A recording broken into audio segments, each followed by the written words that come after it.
atividade 3, então, do TCC1, ela vence dia 25/5, abre no dia 5/5. Se vocês publicarem no dia 5/5, vocês têm direito a 2 correções.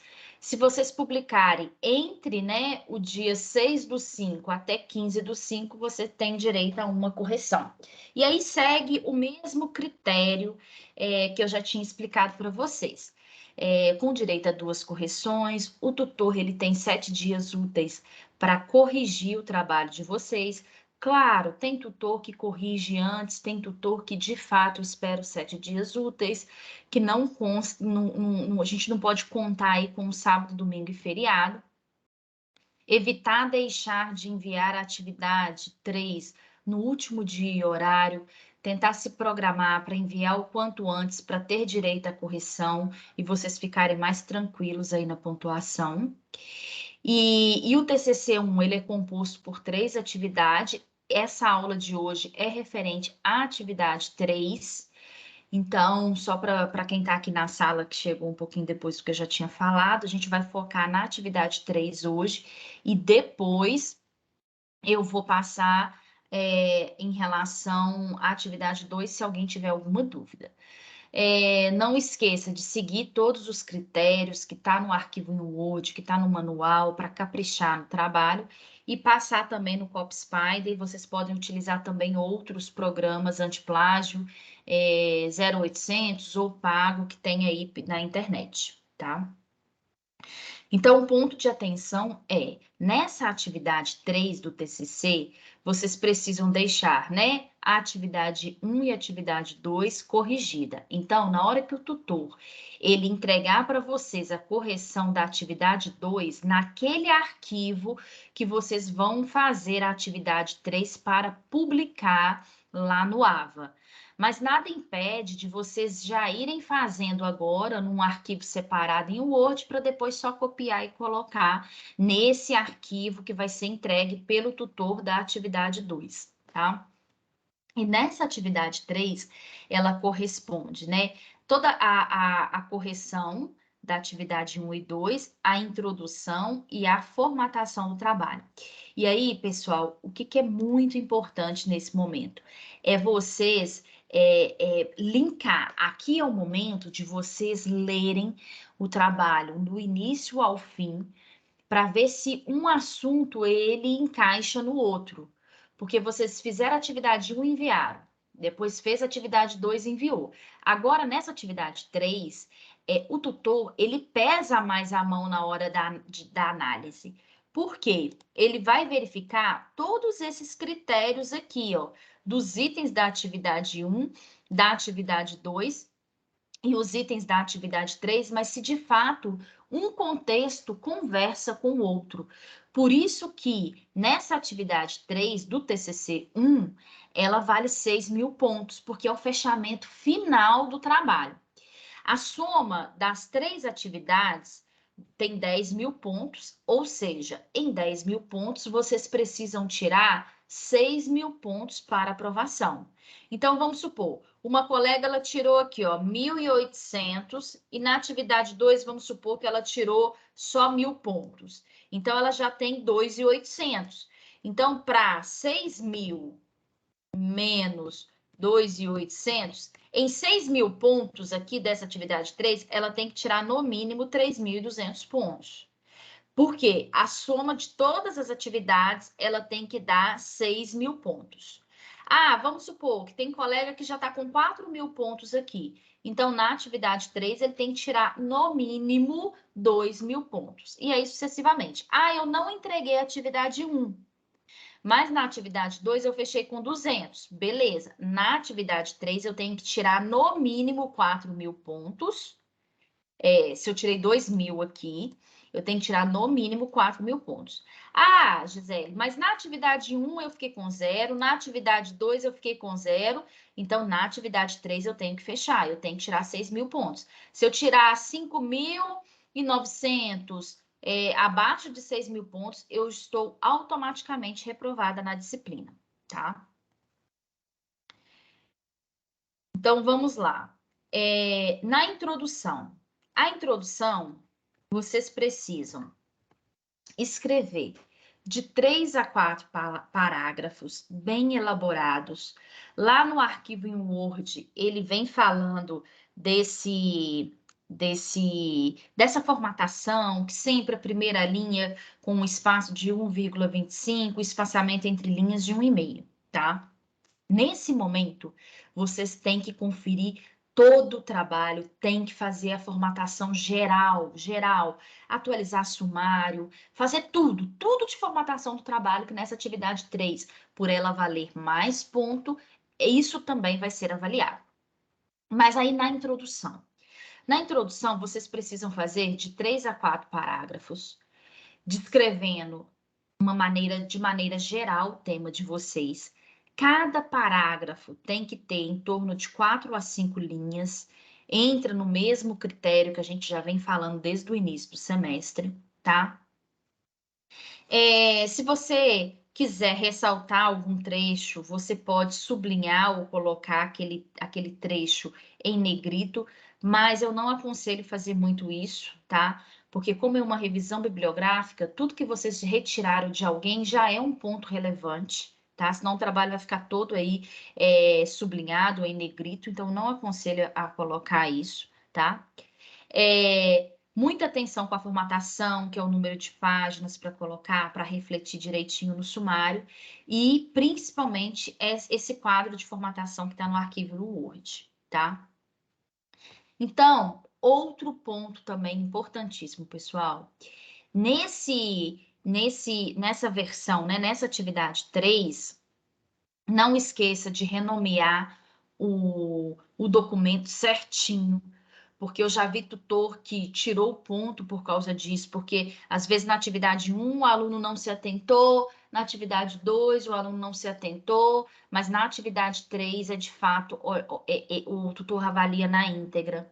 Não esquecer de colocar o documento, né, em doc ou docx, porque tem que ser um documento editável, porque o tutor ele vai corrigir tudo que ele mapear de correção é o que vocês vão utilizar para a atividade 2, que é a continuação do trabalho no próximo semestre, tá? Então, se colocar em PDF, automaticamente já fica com a nota 0, exceto quem publicou antes, que aí tem direito a uma correção, tá?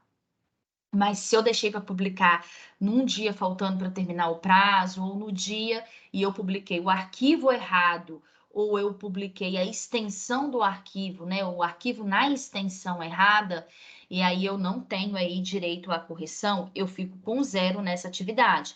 Lembrando que se eu ficar com 0 nessa atividade 3, como ela vale 6.000 pontos, mesmo que eu fechei a atividade 1 e a atividade 2, que eu estou com 4.000 pontos, eu não consigo aprovação. TCC não tem exame, não tem substitutiva, nada. O TCC é realmente a entrega das atividades, tá?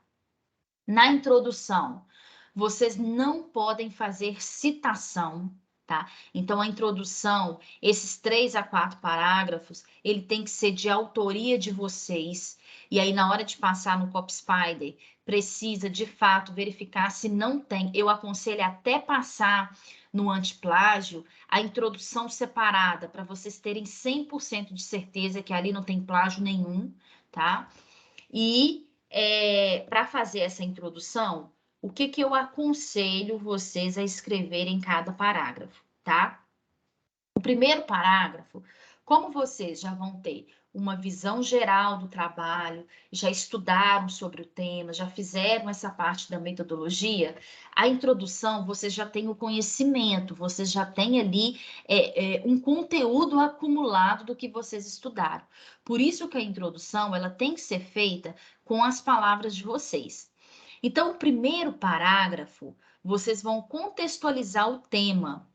Ou seja, eu estou falando sobre diabetes. Então, eu tenho que contextualizar o que é a diabetes, qual que é o impacto disso para a população, enfim, eu tenho que contextualizar ali o meu tema. Lembrando que aqui não é o título do trabalho de vocês, tá? Vamos supor, deixa eu pegar aqui o manual, só um minutinho.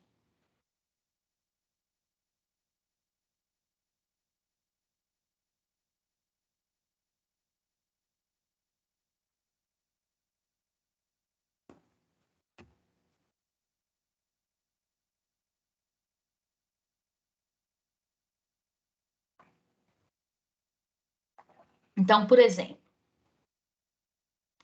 dentro da engenharia química aqui, eu tenho processos de gestão. Esse é o macrotema.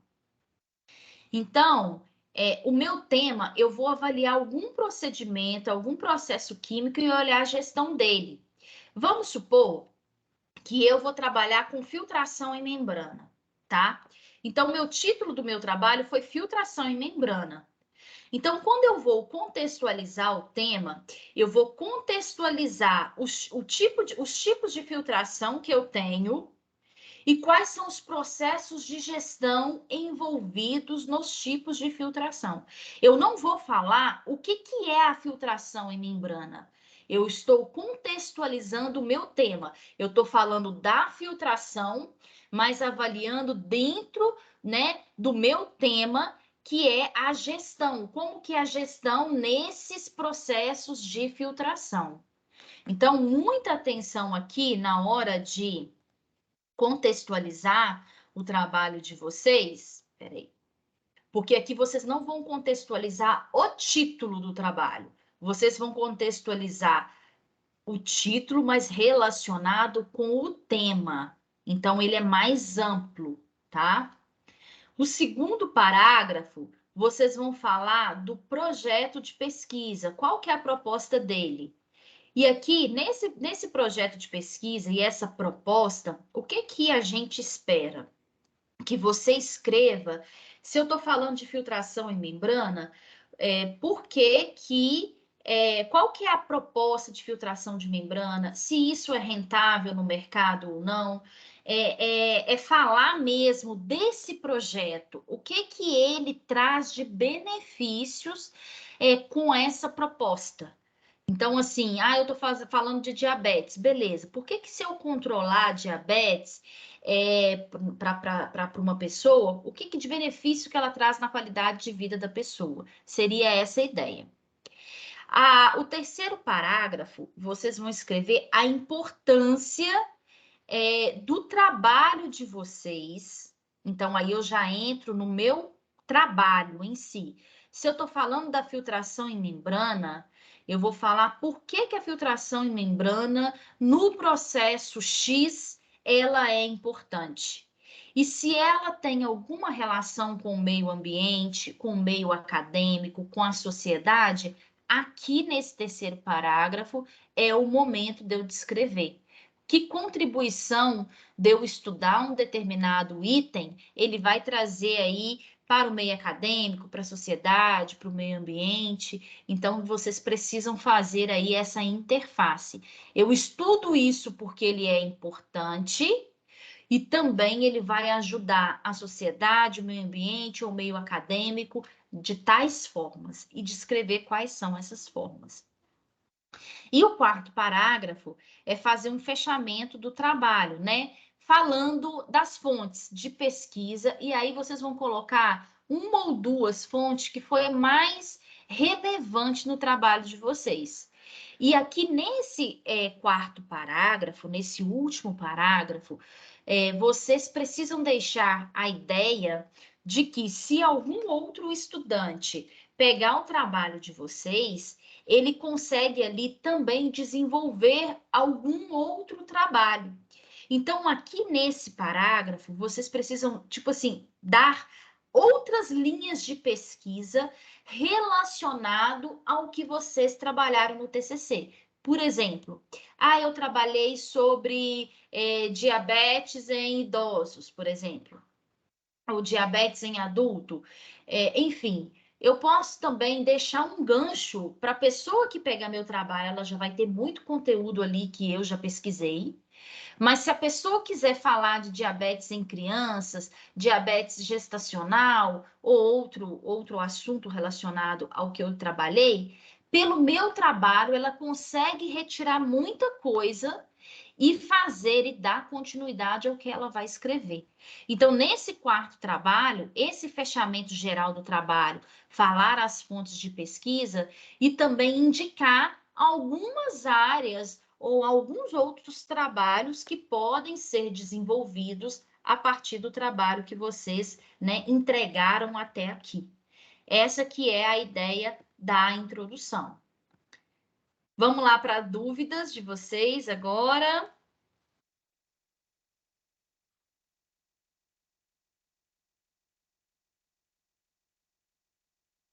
Alguém já chegou a fazer aí? Já iniciou essa parte da atividade 3 do TCC?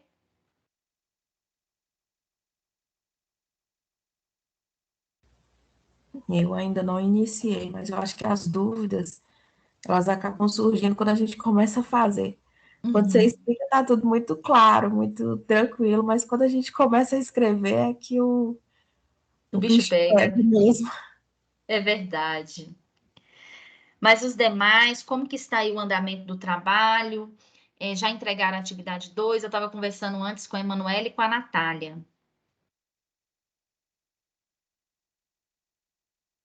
Eu já enviei a atividade 2, agora só estou aguardando o retorno e eu sempre gosto de esperar a aula para mim depois começar a dar continuidade no trabalho, né?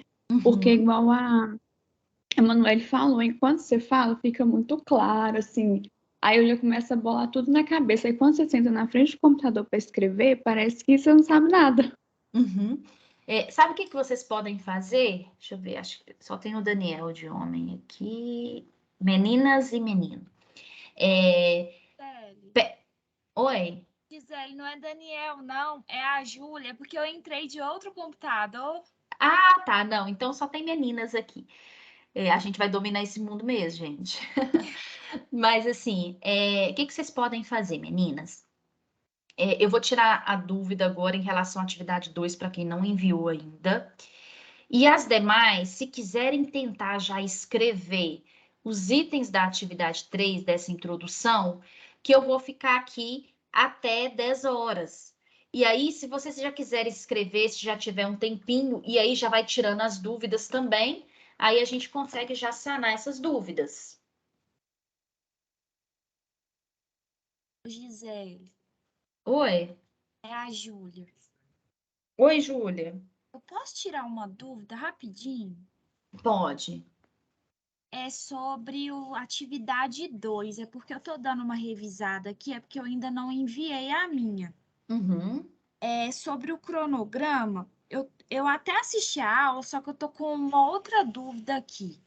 uhum, Quando eu vou no. Porque eu tô fazendo até então só o TCC1, eu ainda não tô fazendo o 2. certo. Aí, no caso, para marcar o TCC2 para fazer o xizinho, eu tenho que marcar ele também, mesmo não estando fazendo o TCC2? Tem, precisa, tá, Júlia?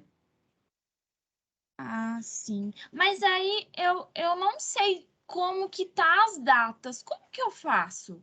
Numa aula que eu falei do TCC, da atividade 2, eu fiz esse cronograma com o pessoal. Só Sim, que, deixa eu projetar, você tá vendo a minha tela? estou.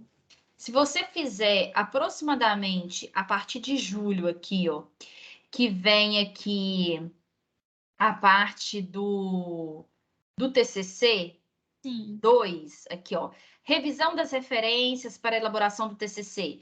Considera que julho você vai fazer, tá? Que você vai aproveitar. E aí, pessoal, eu já aconselho vocês a, de fato, já começar o TCC2 em julho para ler, porque o TCC2 é mais complexo, tá? Mas Sim. depois a gente fala disso.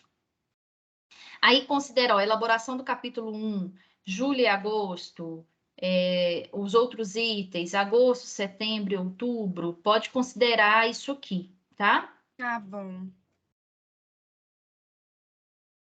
Mas você precisa de fato, você não pode deixar tudo marcado, não, senão o tutor ele vai tirar ponto, porque você já tem que ter uma noção do trabalho que está vindo do TCC2, que de fato é muito trabalho. Para vocês terem uma ideia, tudo que vocês fizeram até agora no TCC1, basicamente reformulado, é a atividade 1 do TCC2.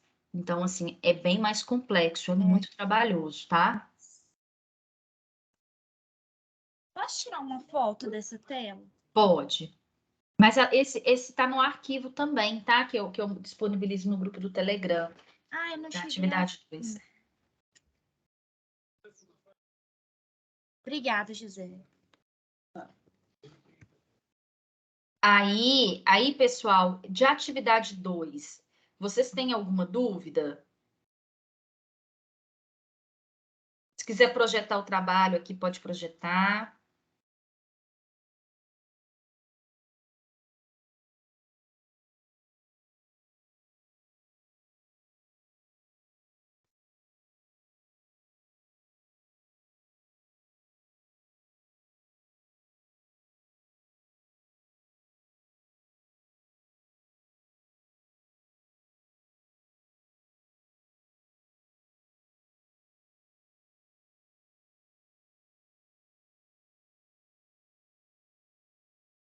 Pessoal, se vocês não têm dúvidas e quiser já trabalhar a atividade 3, tentando fazer a introdução, eu estou aqui na sala. Se vocês quiserem aproveitar o tempo, vai escrevendo e aí a gente vai tirando as dúvidas aqui para adiantar para vocês.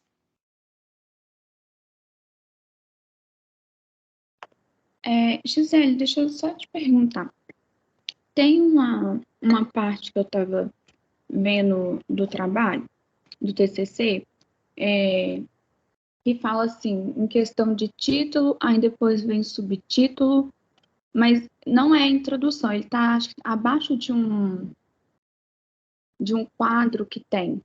Ele está entre atividade 4, se eu não me engano, e a 5. Vamos lá. Nesse arquivo em Word do TCC1, certo? Isso, Você fala aqui na capa, não, né? Não, ele está bem mais embaixo. Ah, tá. Está bem depois do sumário. Se não me engano, ele está entre atividade 4 e 5 mesmo. Ou depois da 5, não me recordo agora. É porque eu fiquei com dúvida em questão de... Isso, esse daí. Ah, tá. É o seguinte. Aqui, quando vocês vêm para o referencial teórico, não é atividade 4 e 5, tá? Porque senão vocês podem confundir, porque o envio da atividade é até a atividade 3, são 3 atividades. Mas dentro do item 4, fundamentação teórica, o que pela ABNT eles liberam? Vamos supor, você tem que descrever aqui sobre, em geral, sobre os seus 3 objetivos específicos e o objetivo geral. Só que às vezes, vamos supor, para quem está trabalhando com gestão de pessoas, são várias descrições de gestão dentro de gestão de pessoas. Por exemplo, dentro de gestão de pessoas, eu tenho a parte de treinamento, a parte de desenvolvimento, a parte de avaliação de desempenho, e aí XYZ. Então, para não ficar tudo desconectado, o que ele fala que você pode fazer? É colocar subtítulo. Então, por exemplo, na hora que eu estou falando de gestão de pessoas, deixa eu voltar aqui onde que eu estava. Na hora que eu estou falando de gestão de pessoas, eu quero falar sobre gestão de pessoas. E aí eu falei. Mas dentro de gestão de pessoas, eu quero falar sobre técnicas de contratação, técnicas para avaliação no momento da contratação. Então, é um item. E aí eu escrevo o título, que seria essas técnicas, e escrevo sobre a técnica. Dentro de gestão de pessoas, eu quero falar também sobre avaliação de desempenho. Então, um subtítulo meu é avaliação de desempenho e eu vou escrever sobre avaliação de desempenho, tá? Agora, se o seu trabalho não precisa, se é um assunto contínuo, você não precisa dividir em subtítulos. Era essa a sua dúvida, Paloma? É isso mesmo. Que eu achei que ele era uma outra parte que a gente ia fazer depois. Não. Ele está junto da fundamentação teórica, mas é só se você vê de fato a necessidade de dividir, tá? Porque às vezes, Paloma, você falando do objetivo geral e dos 3 objetivos específicos, vamos supor que você vai dividir essa fundamentação teórica em 3 partes. Mas as 3 partes eu dividindo, eu já consigo em cada parte falar na íntegra sobre ela. Agora, se, por exemplo, a segunda parte eu vi que tem necessidade de fazer subdivisão dentro dela, aí você vai fazer. Entendi.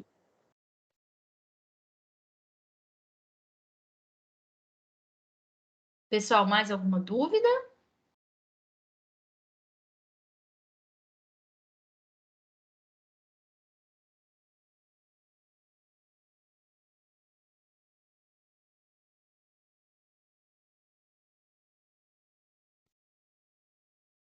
Pessoal, então é isso. Eu estou aqui na sala até às 10. Podem ir fazendo a introdução ou algum item da atividade 2. E aí, qualquer dúvida que vocês tiverem, é só chamar aqui. Beleza? Se não tiver dúvida, se estiver no trabalho e quiser sair da sala, sem problema nenhum.